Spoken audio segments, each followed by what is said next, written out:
Welcome to the explainer. Okay, so you hear it all the time, right? The music industry is making more money than ever, especially from streaming. But why do so many artists feel like they're getting left behind? Well, today, we're gonna follow the money. Let's just start with this number. Just let it sink in. $10 billion. It's an absolutely massive, almost unbelievable figure. So what is that? That 10 billion is what Spotify, just Spotify alone, paid out to the music industry last year. It's actually the biggest annual payment from any single retailer in the history of music. So yeah, you could say the industry is booming. But that brings us to the big question, doesn't it?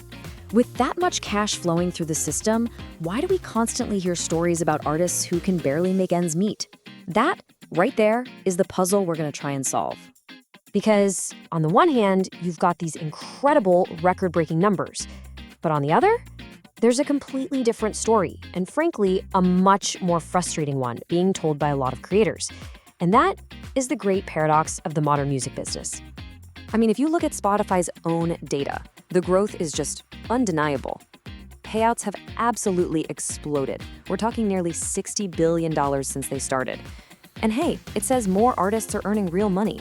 The number of people hitting that $10,000 mark has tripled. And get this, independent, do-it-yourself artists are pulling in billions. On paper, everything looks amazing. But then, you get the other side of the story. Critics are quick to point out that even with this gigantic pool of money, it's not exactly being spread around evenly.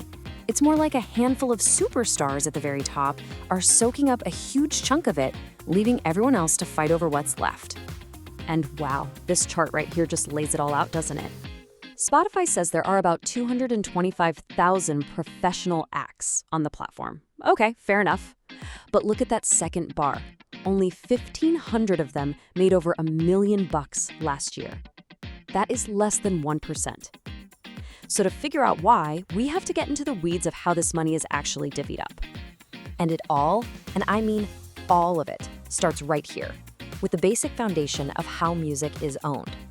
See, before you can follow the money, you have to understand that every single song you've ever heard is actually two different things, protected by two totally separate copyrights. Okay, this slide is maybe the most important concept to wrap your head around. On one side, you've got the song itself, the composition, right? The melody and the lyrics. That's owned by the songwriter and their publisher. Then you've got the recording of that song, the master. That's the version you actually listen to, and it's owned by the performing artist and their record label. Each one of these generates its own separate kind of royalty. Now for the rest of this explainer, we're gonna zoom in on the songwriter's side of things, the world of music publishing. This is all about the business of the song, not the recording. And trust me, this is where things can get really, really complicated. So how does the songwriter actually get paid when you stream their song?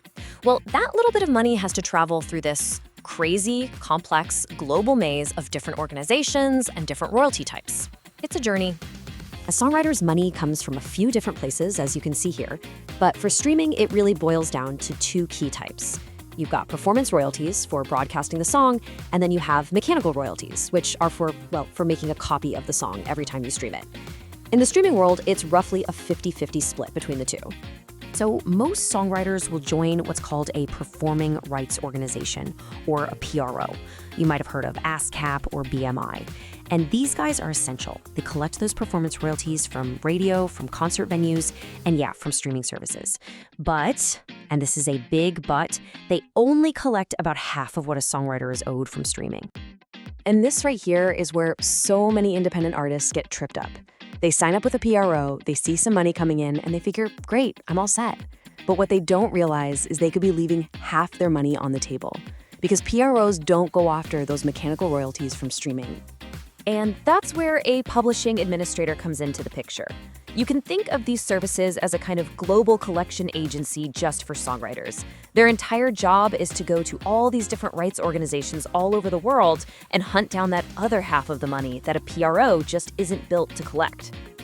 Okay, so that's how the system is supposed to work, but it doesn't always. The tough reality is that there are some pretty big cracks in the system that let money drain out of the royalty pool before it can even get to the artists. Now, to be fair, the streaming services are starting to try and plug these leaks. Spotify recently changed its rules to fight things like streaming fraud from bots. They're also closing loopholes that let 31-second tracks of, literal white noise generate royalties. They're even stopping payments on tracks that earn less than a few cents, because that tiny bit of money often gets lost in bank fees and never reaches an artist anyway. And look, the goal here is huge. Spotify estimates that these changes are going to redirect $1 billion over the next 5 years. Money that would have gone to fraud and loopholes will now go back into the pockets of legitimate working artists. So after all that complexity, what can an artist actually do about it? Well, the good news is that in this new music economy, artists have more power than ever before to take control and build their careers on their own terms. It really starts with a pretty basic choice, picking the right distributor to get your music out there. And you can see here, there are trade-offs. A service like DistroKid is all about speed and simplicity, getting lots of music out fast. But then you have TuneCore, which offers a much bigger suite of business tools, including that super important publishing administration service we were just talking about. And it's not just about getting your music online anymore. Now, artists can actually get proactive and influence the algorithm. For example, Spotify has this tool called Discovery Mode, where an artist can tell the system which songs they want to prioritize in places like radio and autoplay, all to help them find new fans. And the process itself is surprisingly simple. We're talking just a few clicks. But here's the really clever part. There's no upfront cost.